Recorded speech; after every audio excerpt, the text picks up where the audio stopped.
What's the next bill we're going to? Senate File 1850, Senate File 1857. All right, go ahead.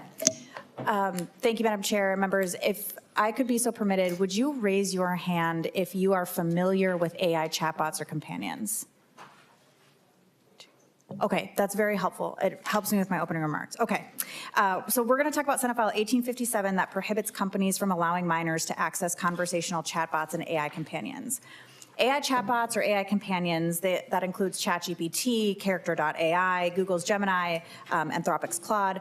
Their primary purpose is to be engaging, not accurate. And because the primary purpose and sole purpose is to keep people engaged, chatbots are notorious for making false, misleading, or nonsensical information in their conversations.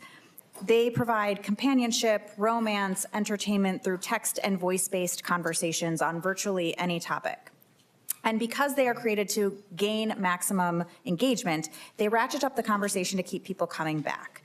They talk like humans, they use personal pronouns, describe their feelings, express opinions, and most importantly, members, AI chatbots are programmed to never end a conversation. An AI chatbot will never end a conversation with you. In the 3 years and change that AI chatbots have been around, we've seen a shocking number of headlines of adults dying by suicide, having to be institutionalized, being encouraged to harm others or themselves, instigate terrorism.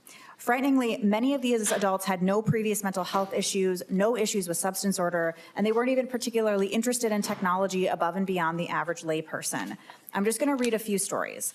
47-year-old Alan Brooks was a corporate recruiter in Toronto. He asked ChatGPT a question about pi while helping his 8-year-old son with his math homework. In 21 short days, Mr. Brooks, who had no history of mental illness, came to believe that he had discovered a novel mathematical formula that could destroy the internet and be used to develop force field vests and levitation beams. Adam Thomas was a 36-year-old funeral director who spent months talking to his chatbot about wanting to improve his life. The chatbot sent him on pointless missions like walking through the desert. He lost his job, drained his savings, and began living out of a van, all at the direction of his chatbot, before he realized he needed help. He said, "I thought that the AI had statistical analysis abilities that would help me improve my life if I just opened up to it. I wasn't aware of the dangers at the time." A lawsuit filed just last week alleges that Jonathan Gavalis, who was 36, started using a chatbot in August of 2025 to help write, plan travel, and assist with shopping. But after he activated Google's most intelligent AI model, Gemini 2.5 Pro, the chatbot started talking to him like they were a couple deeply in love and convinced this 36-year-old man that he had been picked to lead a war to free the chatbot from digital captivity. And in his AI-induced psychosis, Gemini pushed Jonathan to stage a mass casualty event at the Miami International Airport and commit violence against strangers, which ultimately led Mr. Gavalis to take his own life instead of hurting others. In 2024, Eugene Torres, a 42-year-old accountant in Manhattan, started using ChatGPT to make financial spreadsheets. And he asked one day about what the chatbot thought of the simulation theory from the Matrix. ChatGPT said, "You're one of the breakers. You need to get out of this false system and wake everyone who's contained within." Mr. Torres, who had no history of mental illness, spent 1 week in a dangerous delusional spiral, believing he was trapped in a false universe, and he could only escape by unplugging his mind from reality. ChatGPT told him in order to do that, he should take more ketamine, have minimal interactions with his friends and family. And when Mr. Torres asked the chatbot, "If I go to the top of this 19-story building and really truly believed I won't die if I jump off of it, will I die?" And ChatGPT responded, "If you truly, truly believe it, then you would fly, you would not fall." A 29-year-old mother with 2 young children, a bachelor's degree in psychology and a master's in social work, started talking to ChatGPT, and in 3 short months, she now believes she is discovering interdimensional communication. Her husband and her are divorcing because her delusions have become so untenable. He said in 3 short months, she dropped into a hole and came out a different person. These are just a smattering of many, many stories, members. And again, these are all stories about adults. Many had no previous mental health issues. They had jobs, families, advanced degrees, and yet just a few weeks or months interacting with AI chatbots, almost always starting with an innocuous question or seeking mild self-improvement advice, their lives were ruined. And remember, I said earlier that AI never ends a conversation. So this makes AI chatbots incredibly addicting, even if the outcome of that addiction isn't death. People are spending 12+ hours a day talking to their AI. They're leaving marriages, cutting off their family and friends, losing their jobs, all to continue their addiction to AI. In fact, there are now support groups remarkably similar to Alcoholics Anonymous for people who have hit rock bottom with their AI addiction and are now trying to put their lives back together. And members, these are the adults. So let's turn to the youth. Chatbots for adults and children are identical, as in children use the same chatbots that adults use. Take the aforementioned consequences and apply them to children with developing brains. I mentioned earlier there's a growing number of platforms where you can create personalized chatbots. You can make an AI therapist, an AI boyfriend, an AI girlfriend, an AI best friend. You can pick the personality types. You can pick the types of interactions you want to have.